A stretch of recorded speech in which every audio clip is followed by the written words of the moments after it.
1, 2.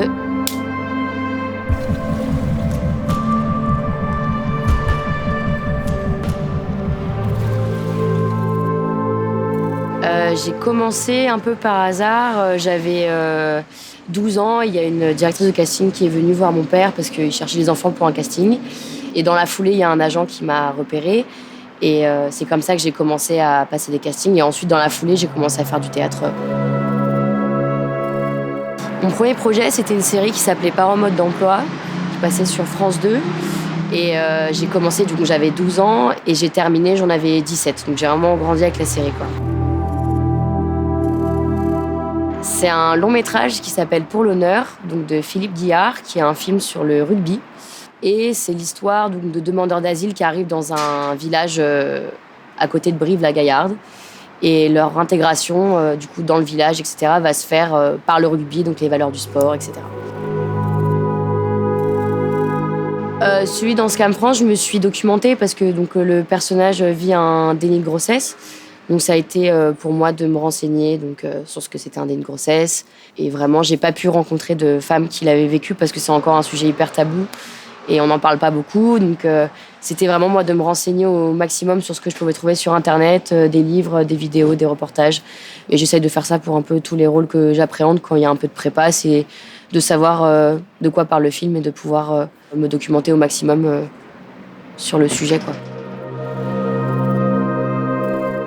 Oui, il y a une différence parce que quand on se trompe au cinéma ou à la télé, quand on tourne, on peut dire prise 2, alors que le théâtre, non. Donc c'est aussi jouer avec l'imprévu et aussi le contact direct avec le public et d'être aussi motivé quand on joue devant 200 personnes que quand on joue devant 20 personnes. Et aussi, c'est de faire avec l'instant et de... Chaque représentation est différente et de jamais essayer de refaire la même chose, mais d'essayer de trouver un peu le chemin.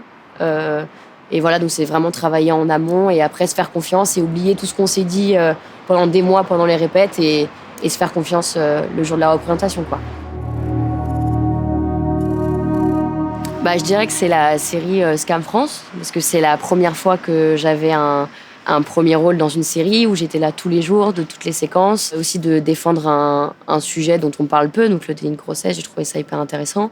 Enfin, c'est ce qui m'a forgé le plus aussi, c'est par les rencontres que j'ai faites. On tournait pendant le Covid, donc c'est aussi de jongler avec ça, de toujours faire attention, de rester quand même hyper dynamique pendant les scènes de fête. Parce que du coup, c'est le Covid, on peut pas sortir, mais quand même être hyper... c'est la fête et tout. Ouais, c'était vraiment celui-là qui m'a le plus forgé.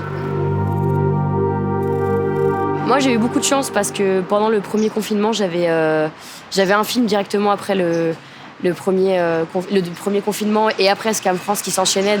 Et après, j'ai fait un autre film en janvier. Donc, j'ai vraiment eu 6 mois où ça allait. Et non, je sais que ça a été dur pour plein de gens, mais moi, je l'ai pas ressenti. Donc, j'ai vraiment eu beaucoup de chance. Vraiment. Mais après, c'est surtout sur les plateaux on se fait tester, on met des masques, on fait attention, gestes barrières, tout ça. Et on se fait pas la bise et voilà. Moi, je suis hyper contente parce que c'est la première fois que je suis jury pour un festival. Et je pense que ça va être un premier festival pour les films qu'on va voir tout à l'heure. Donc, je suis très contente. Et je trouve que la symbolique est belle, que c'est le premier pour certains, le premier pour moi. Et même de se dire que ça va peut-être être les réalisateurs, les techniciens de demain. Moi, je suis très contente d'en faire partie. De rencontrer un maximum de personnes, de déguiser son point de vue sur les films qu'on n'aime pas, pour savoir sur quoi on a envie de travailler et de persévérer. Moi, je pense que c'est le plus important parce que si c'était trop facile, tout le monde le ferait. Et en fait, c'est vraiment un métier comme ça. Donc, c'est vraiment dans les moments un peu plus calmes d'arriver à persévérer et de savoir pourquoi on le fait. Et voilà.